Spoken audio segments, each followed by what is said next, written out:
Korea to Germany. From Alaska to Puerto Rico. All over the world, the United States Army is on the alert to defend our country, you, the American people, against aggression. This is the big picture. An official television report to the nation from the United States Army. Now, to show you part of the big picture, here is Sergeant Stuart Queen. Today's big picture should be of considerable interest to American taxpayers who are concerned that every dollar their Army lays out for new equipment shall be spent cautiously. Spent for material that won't become obsolete before it gets off the production line. Stuff that can positively be depended on to outperform enemy equipment if it ever has to be used in the defense of our lives and freedoms. Our big picture camera will now take you to Aberdeen, Maryland, and Lieutenant John Mortimer. We've brought our big picture camera 90 miles northeast of Washington, D.C. to the Aberdeen Proving Ground. We're standing just off Route 40 near Aberdeen, Maryland. It is 2 miles from this point to the main entrance of the Proving Ground. Now let's see what goes on here at the Aberdeen Proving Ground through the eyes of the big picture camera. Aberdeen is a vast indoor-outdoor performance laboratory. Pilot models of new ordnance equipment are brought here and put through grueling tests before they're ever contracted for in quantity. This section of the Proving Ground is known as the Munson Test Area. It's here that the Automotive Test Division investigates the performance characteristics of wheeled and tracked vehicles. Engineers have constructed 20 miles of the world's worst roads to find out how a machine will stand up under the world's worst driving conditions. We looked up an engineer who was in charge of some testing over at what looked to be a swimming pool. What is the purpose of this test? This is the latest model of the Jeep, and we are running this test to check the performance of the vehicle with the engine completely submerged. The electrical equipment on this Jeep is fully sealed, and the only preparation necessary is the installation of the air intake and the exhaust extensions. I think perhaps we better step back here now. We might get wet.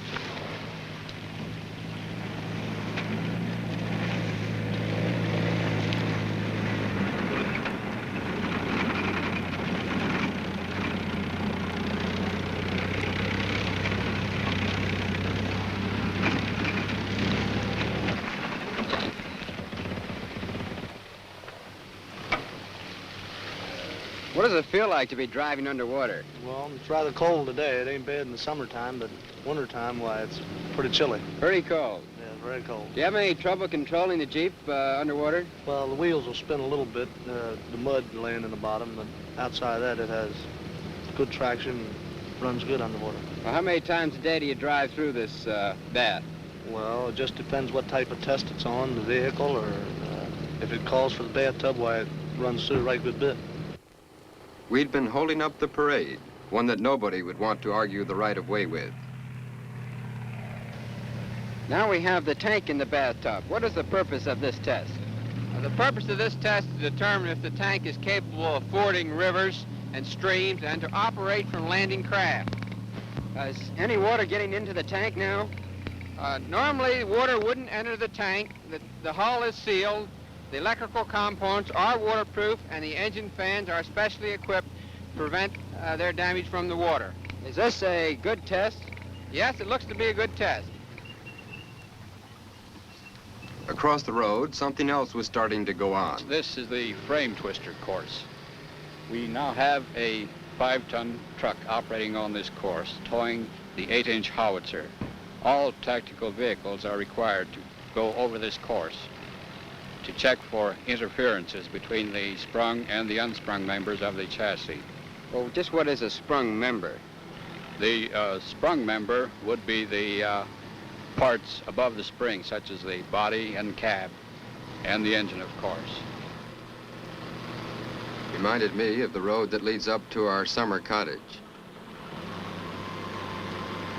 There were tests going on all over the place. For instance, how heavy a load could a tank be made to pull without making it stall? What is the purpose of the dynamometer test? Well, the primary purpose of the field dynamometer, as shown here, is as a power absorption device, which when coupled to the rear of the test vehicle, as you see here, enables you to measure maximum drawbar pull at any speed within the vehicle's speed range. How do you measure that drawbar pull? That pull is measured by an electronic strain gauge drawbar, which is mounted on the front of the dynamometer. Well, now this dynamometer can actually stop the tank, is that correct? That's right. It can hold the tank down to a stall condition and measure the maximum pull the vehicle has at that stall condition. All this sounded most impressive. And if I could have been sure about what all of it meant, it likely might have sounded even more so. The next test was more to my understanding. This is the 30-inch vertical wall, one of the obstacles we have here in the Munson test area to simulate conditions likely to be encountered during cross-country operation. The test is ready. There he goes. He's coming up against the wall. He's up top. That's quite a wall there. There he goes. From this small-time climbing, we went to big-time climbing. What is the purpose of having this tank climb this 60% slope? It is one of a number of performance tests made here at Aberdeen Proving Ground to ensure that the vehicle will meet its service requirements. Just what is a 60% slope? A 60% slope is equal to approximately a 31-degree slope. What is the rate of climb? That would be climbing 60 feet for every 100 feet of horizontal travel. Well, I hear that the driver is ready, so maybe we better move on out of here.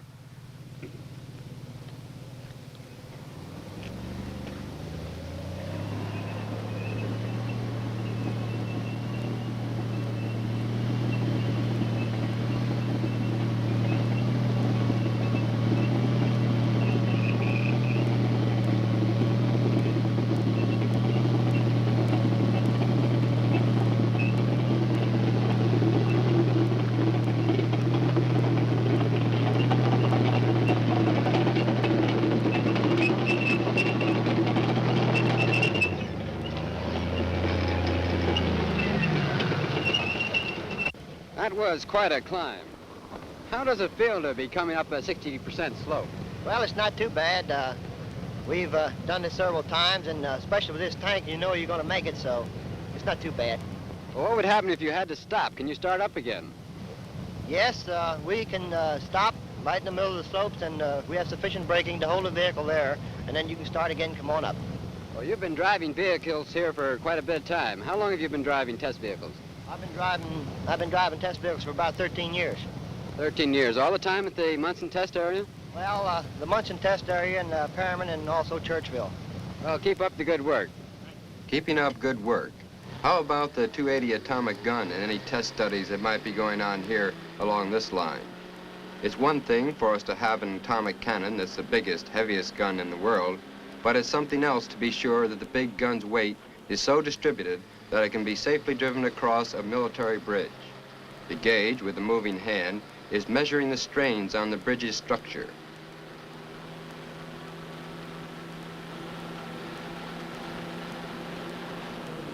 They told me that this monster tips the scales at around 85 tons, but nevertheless, it appeared it could be depended upon to get places where it might be needed.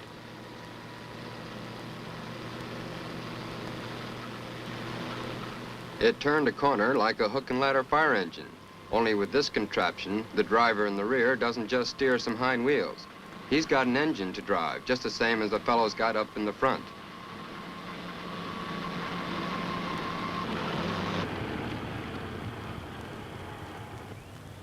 The colonel and I walked over to see if perhaps we couldn't get some first-hand information.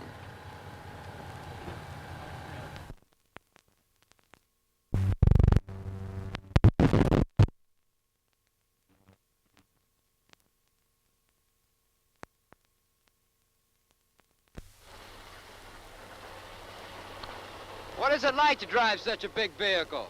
Well, it's comparatively easy after you get used to it. Takes a little while to get used to it, but after that it's very simple, just like driving any ordinary truck. Well, do you ever have any trouble with one stopping and the other trying to go? No, not yet, we haven't. Well, are you in communications with the man in the back truck now? That's right, by this radio. And you control the whole vehicle? I can, or he can, either one, except for the brakes. Now, how do you contact him to move out? By radio. All right, will you take off now? Right. Contact him. Ruff, let's go.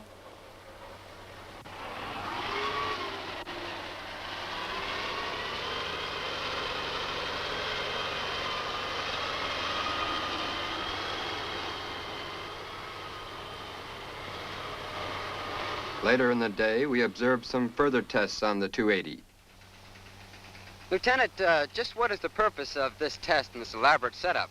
This afternoon, we are engaged in the acceptance testing of the 280 millimeter gun, carriage, and projectile.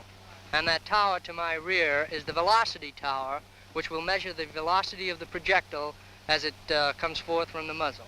I see. Now, they've got the projectile right up there now. Is she all ready, John? Ready for ramming. Okay, ram!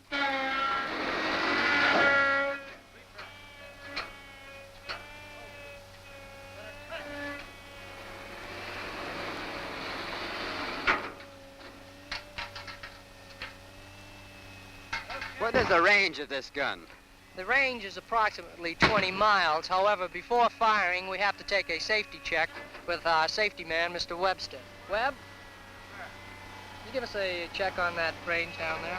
W from 391, Norman, give us clearance now for 280 millimeter, approximately 20 miles. W9, 11 and 25, I have a clearance for the 280. All clear, 9. All clear, W11. 391 from W, okay to fire, clearance 58. Clearance number 58. Clarence 5-8. We're all set to fire then. That's correct. The gun is now ready for firing. They'll elevate it to the proper elevation for firing through the coils. The gun has been primed.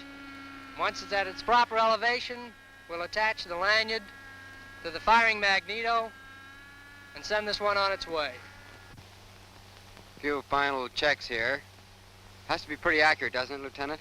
That's quite correct, because if it's off more than 1 mil either way, we may have a damaged coil up there.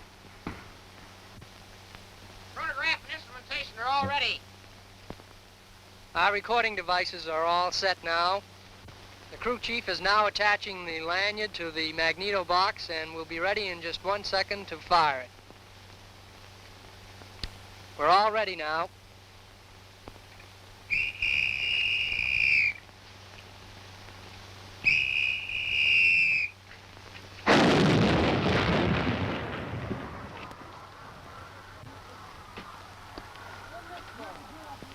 From big guns to small guns. What will you be checking on this 105 recoilless rifle? We're bore sighting the 105 millimeter recoilless rifle at the present time. That's to check it for accuracy, is that it? This bore sighting aligns the axis of the tube with the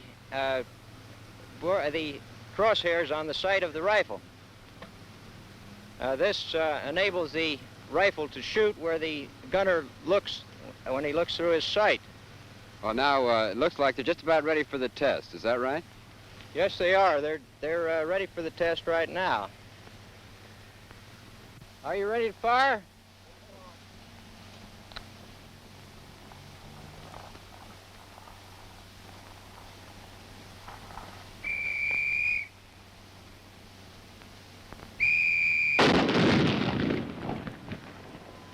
Was that a successful test? Yes, it was. The rifle has now been proofed and it's ready for combat. And we were ready to move on. We passed by the Aberdeen Ordnance Depot, which receives and stores major items of Ordnance General supplies. The main mission of the depot these days is the maintenance and warehousing of small arms and artillery pieces. Finally, we ended up at the Supersonic Wind Tunnel Laboratory. It was in this building during the period between 1944 and 1947 that the basic planning of our devastating guided missile was accomplished. I was interested in what sort of things might be going on here in 1954. Now will you tell us about this? To change the velocity in a supersonic wind tunnel, it is necessary to vary the shape upstream of the model being tested. Rather than replace this particular section each time we desire to change the velocity, we flex steel plates as indicated here to form the proper contour. For this particular setting, a definite velocity is obtained at this point where the model is installed.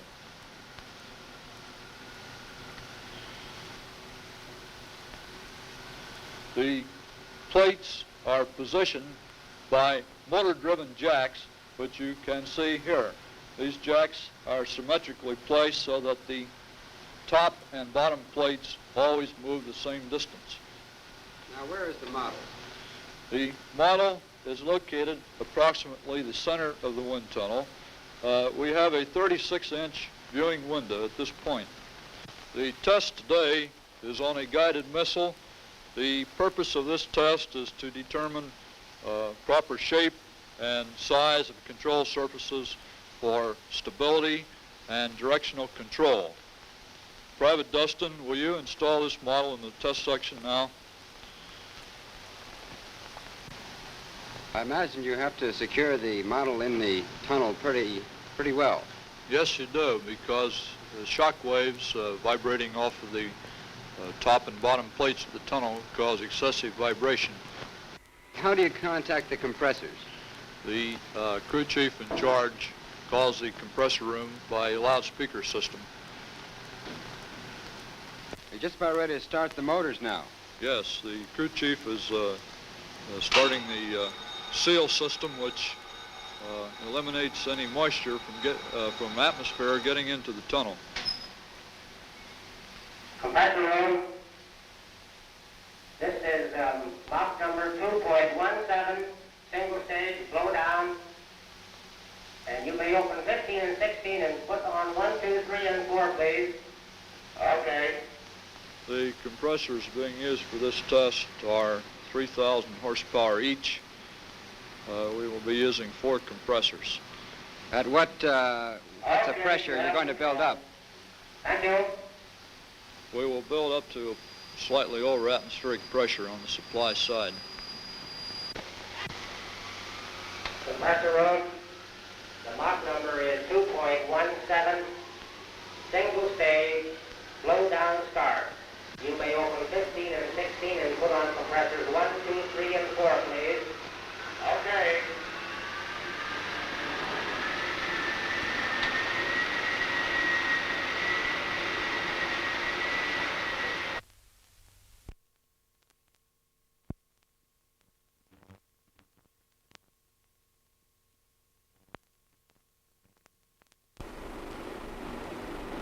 Compression ratio is building up in the tunnel now.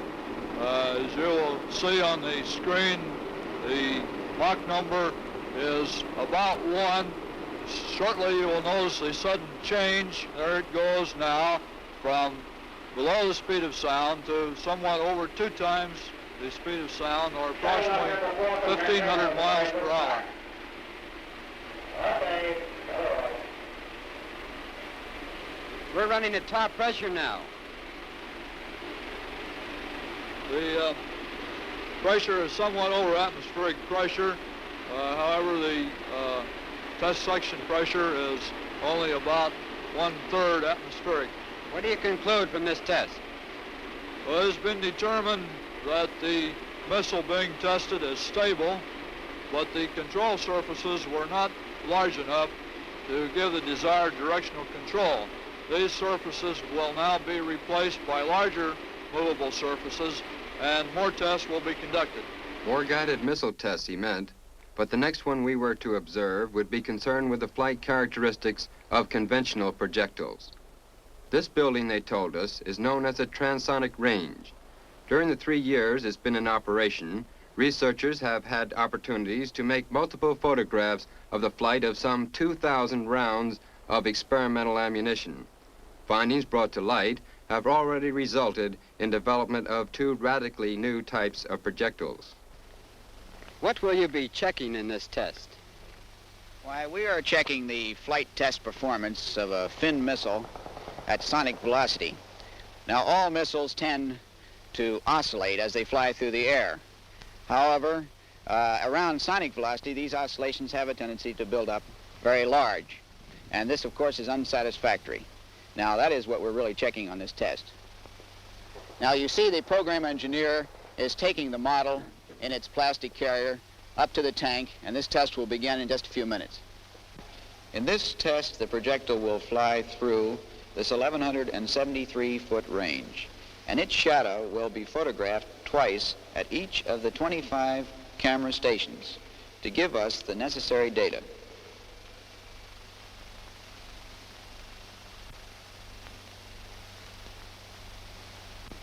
We're just about ready for this test.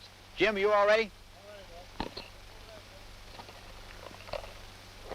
Here, as in all other areas of the proving ground we had visited, rigidly enforced safety controls preceded the firing.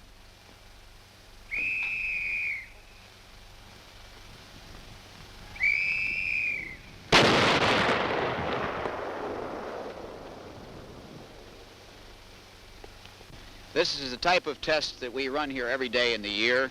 The photographs of the missile in flight in the range will be sent to the data reduction section. There the data will be reduced for the program engineer in making his report. Of course, no visit to the Aberdeen Proving Ground would be complete without stopping in at its famous Ordnance Museum. More than 5,000 items of military equipment are on display in the Aberdeen collection, which includes a first-rate assortment of captured enemy equipment.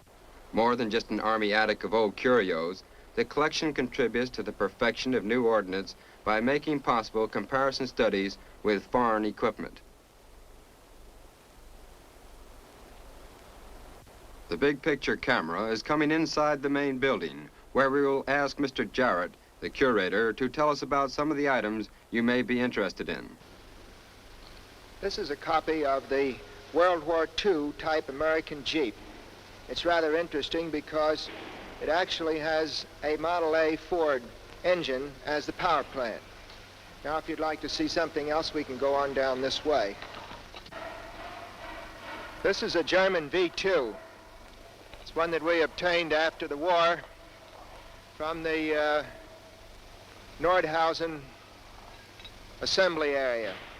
German V2 is a rather unusual type of rocket. It's a rocket that uses alcohol as a fuel.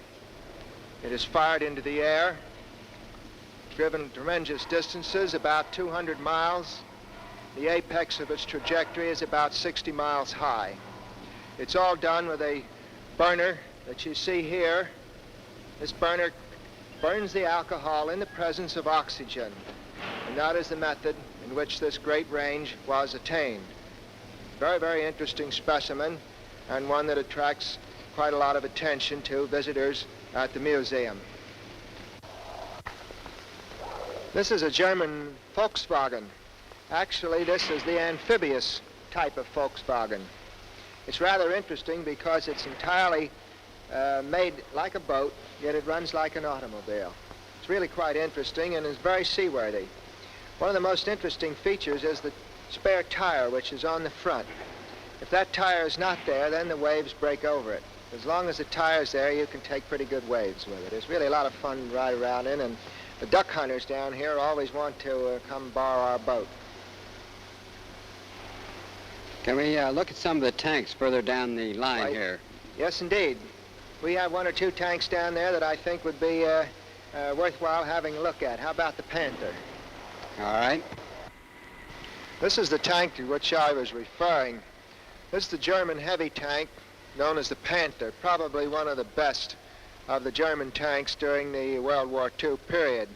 It fired two very interesting projectiles because of their great power. The real power came from this unusually long tube, which you see from the turret. That gun was capable of causing a great deal of damage to enemy tanks. This compared to what tank in the American Army during the Second World War? Well, this is a tank that is hardly like the American tanks because we had an entirely different kind of tank. Our tanks were extremely maneuverable, whereas this was a heavy tank. Actually, this tank is quite heavy at almost 50 tons. Will this tank still work, perform? Oh, yes, this tank is in good running order. You'll notice the turret and the gun. It's quite capable of being moved without any particular effort. We have a number of other things because you've seen now a number of the heavier items, but I would like to show you some of the small arms.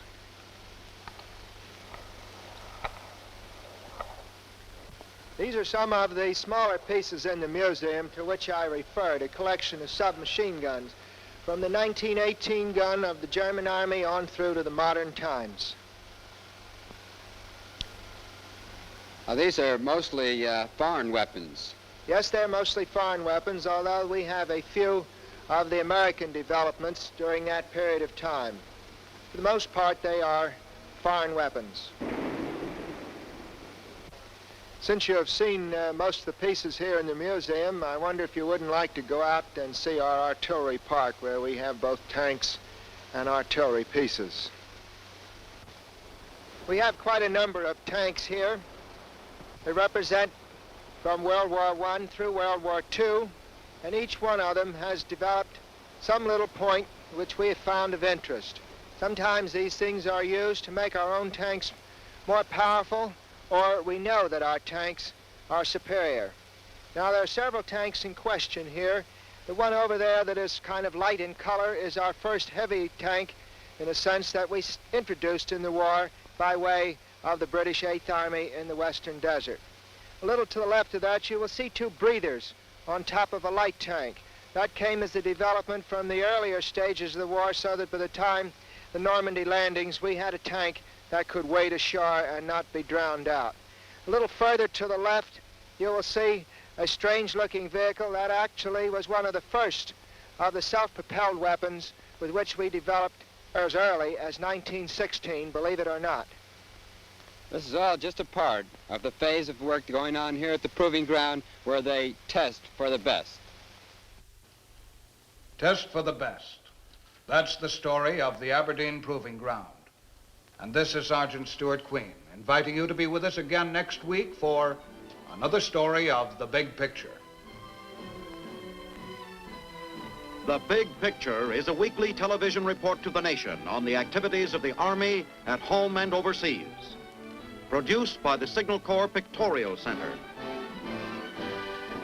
Presented by the U.S. Army in cooperation with this station. You can be an important part of the big picture. You can proudly serve with the best equipped, the best trained, the best fighting team in the world today, the United States Army.